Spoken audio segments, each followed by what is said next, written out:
Hello, जय हिंद दोस्तों। कैसे हैं आप लोग। माँ Gayatri study point official YouTube channel पर आपका स्वागत है। तो आइए दोस्तों, आज हम राजनीतिक शास्त्र का अध्याय 5 समझने का प्रयास करते हैं। देखिए अध्याय 5 क्या कहता है कि भारतीय संविधान की अनुसूची।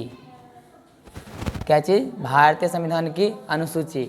हम बताए थे पिछले क्लास में कि भारतीय संविधान में अनुसूची कुल संख्या कितना है? 12 है।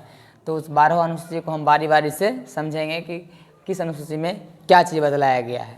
तो प्रथम अनुसूची जो है उसमें कहता है कि इसमें भारतीय संघ के घटक राज्यों, यानी कि भारत के राज्यों का एक संघ है। क्या है? संघ है। तो उसमें राज्य कितना है? 28 राज्य है। और संघ शासित यानी केंद्र शासित प्रदेश पहले 7 था, लेकिन अब कितना हो गया है? 9 हो गया है। जम्मू कश्मीर जब से 370 वहाँ से हटा है तो फिर वो उसको केंद्र शासित प्रदेश में बदल दिया, 2 हो गया, जम्मू अलग, कश्मीर लद्दाख एक तरफ। ठीक है। तो क्या हो गया कि केंद्र शासित प्रदेश अब 9 हो गया है, लेकिन राज्य 28 का 28 ही है, क्योंकि उधर से जम्मू कश्मीर कटा तो एक जो है तेलंगाना राज्य बढ़ा था। ठीक है। तो उस प्रकार से राज्य अभी भी 28 है, लेकिन केंद्र शासित प्रदेश, संघ शासित प्रदेश कितना हो गया है? 9 हो गया, याद रखिएगा। फिर एक और महत्वपूर्ण बात है, इसको याद रखिएगा। कहता है संविधान के 69वें संशोधन। हम कल ही संशोधन को समझाए थे। संशोधन का मतलब होता है उसमें शुद्धिकरण, यानी कि 69वां संशोधन के द्वारा दिल्ली को राष्ट्रीय राजधानी क्षेत्र घोषित किया गया या दर्जा उसको दिया गया। यानी कि क्वेश्चन बार बार पूछा जाता है कि दिल्ली को राष्ट्रीय राजधानी क्षेत्र किस संशोधन के द्वारा किया गया था, तो वो था 69वां संशोधन। ठीक है। अब नेक्स्ट है द्वितीय अनुसूची।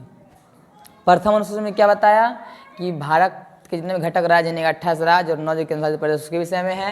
जब द्वितीय अनुसूची कहता है इसमें भारतीय राज्य व्यवस्था के विभिन्न पदाधिकारियों, पदाधिकारी उसमें कौन कौन है? तो राष्ट्रपति, राज्यपाल, लोकसभा के अध्यक्ष जिसको स्पीकर हम लोग बोलते हैं, या उपाध्यक्ष, राज्यसभा के सभापति एवं उपसभापति, विधानसभा के अध्यक्ष एवं उपाध्यक्ष, उच्चतम न्यायालय के न्यायाधीश। ठीक है। और भारत के नियंत्रक, महालेखा परीक्षक इत्यादि को प्राप्त होने वाले वेतन, भत्ते और पेंशन।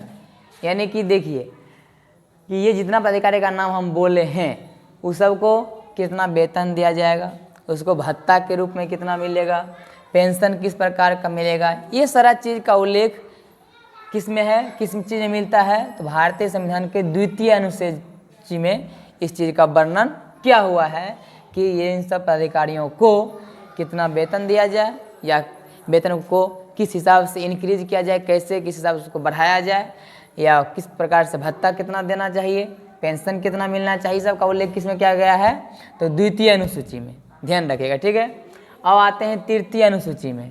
तो देखिए सेम वही पदाधिकारी सब है, सारा पदाधिकारी वही है, सिर्फ इसमें बता रहा था कि उसको वेतन कितना मिलेगा, भत्ता कितना मिलेगा, पेंशन किस ढंग से मिलेगा। लेकिन इसमें जो सारा पदाधिकारी है जब वो उस पद पर आएंगे तो उनको शपथ में क्या सब बोलना है, तिन्हीं उसके जिसमें वो उस पद को ग्रहण करेंगे तो उस समय ग्रहण जो पद को करेंगे तो उसमें कुछ शपथ लेंगे ना कि हम भारत के लिए क्या सब करेंगे। तो शपथ का वर्णन या विवरण किस में दिया गया है, उसका उल्लेख किस में है? तो तृतीय अनुसूची में। ठीक है। चौथा को देखते हैं। तो चौथा में कहता है कि इसमें विभिन्न राज्यों तथा संघीय क्षेत्रों की राज्यसभा में प्रतिनिधित्व का विवरण दिया गया है। अब देखिए बात यहाँ आया है राज्यसभा का, यानी कि राज्यसभा सदस्य के लिए किस प्रदेश में यानी किस राज्य को कितना सीट मिलना चाहिए, या किस केंद्र शासित प्रदेश को कितना सीट मिलना चाहिए, यानी उसका प्रतिनिधित्व कितना कहाँ से होना चाहिए, किस क्षेत्र से, इस चीज़ का जो विवरण है वो भारतीय संविधान के चौथी अनुसूची में किया गया है। ठीक है। फिर कहता है पांचवी अनुसूची। तो ये देखिए पांचवी और छठी अनुसूची दोनों अनुसूचित जनजाति के लिए है। तो देखिए इसमें क्या कहता है। तो पांचवी अनुसूची में कहता है कि इसमें विभिन्न अनुसूचित क्षेत्रों और अनुसूचित जनजाति के प्रशासन और नियंत्रण, यानी कि उसका प्रशासन किस प्रकार का होगा, हम लोग उस पर कैसे नियंत्रण रखेंगे, या किस प्रकार का नियंत्रण उसके ऊपर होना चाहिए, ये सब का उल्लेख किस में मिलता है? पांचवी अनुसूची में। ठीक है। और छठी अनुसूची में देखिए उसको मतलब क्षेत्र को दर्शा भी दिया गया है कि इसमें असम, मेघालय, त्रिपुरा, मिजोरम राज्यों के जनजातीय क्षेत्रों के प्रशासन के बारे में प्रावधान किया गया है कि वहाँ का जो शासन होगा उसके अनुकूल थोड़ा सा होना चाहिए, क्योंकि वो जनजाति के हिसाब से हैं तो उसको उसके हिसाब से मिलना चाहिए। अब थोड़ा सा इसमें अगर कहिएगा तो इसमें एक और राज्य जैसे झारखंड जब से बिहार से अलग हुआ है तो उसको भी जनजाति क्षेत्र में काउंटिंग किया जाता है, ठीक है।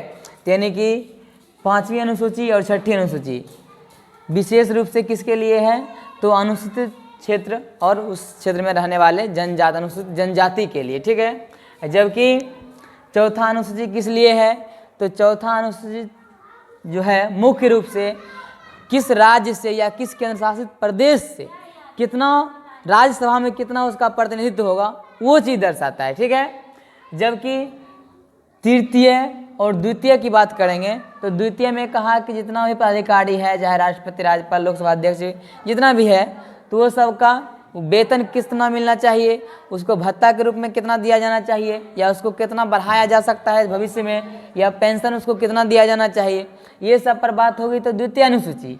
जबकि तृतीय अनुसूची में कहता है कि ये सब पद के जो शपथ होंगे, इस पद पर आने के बाद क्या शपथ लेगा वो, तो वो शपथ की बात होगी तो तृतीय अनुसूची, याद रखिएगा। ये दोनों है पदाधिकारी के लिए ही, एक है वेतन, भत्ता और पेंशन के लिए, जबकि दूसरा है कि जब उस पद पर वो आएंगे तो उसको शपथ क्या लेंगे, तो याद रखिएगा। और पहला तो बता दिए, पहला क्या है कि भारत एक राज्यों का संघ है, तो उसमें 28 राज्य है और पहले 7 केंद्रशासित प्रदेश था, लेकिन अब वो 2 बढ़ गया है, जब से 370 जम्मू कश्मीर से हटा है, तो फिर वो भी 2 केंद्रशासित प्रदेश में बढ़ गया, एक लद्दाख में, एक जम्मू कश्मीर में, ठीक है। तो 7 दूनी 9 हो गया केंद्रशासित प्रदेश, तो याद रखिएगा। तो आज हमने क्या किया कि भारतीय संविधान के अनुसूची चैप्टर में भाग 1 को देखा, ठीक है। भाग 1 इसीलिए क्योंकि इसमें मात्र हम 6 अनुसूची को पढ़े हैं, टोटल अनुसूची 12 है, तो इसका फिर कल 7वां अनुसूची थोड़ा सा लॉन्ग है, तो कल 7वां अनुसूची होगा, इसलिए 2-3 वीडियो में होगा। तो ये भाग 1 है, फिर अगले क्लास में हम लोग भाग 2 लेकर के आएंगे। यदि ये वीडियो अच्छा लगा हो तो प्लीज़ माँ Gayatri HDD point official YouTube channel को सब्सक्राइब करें, लाइक करें, बेल आइकन को दबाएं। धन्यवाद।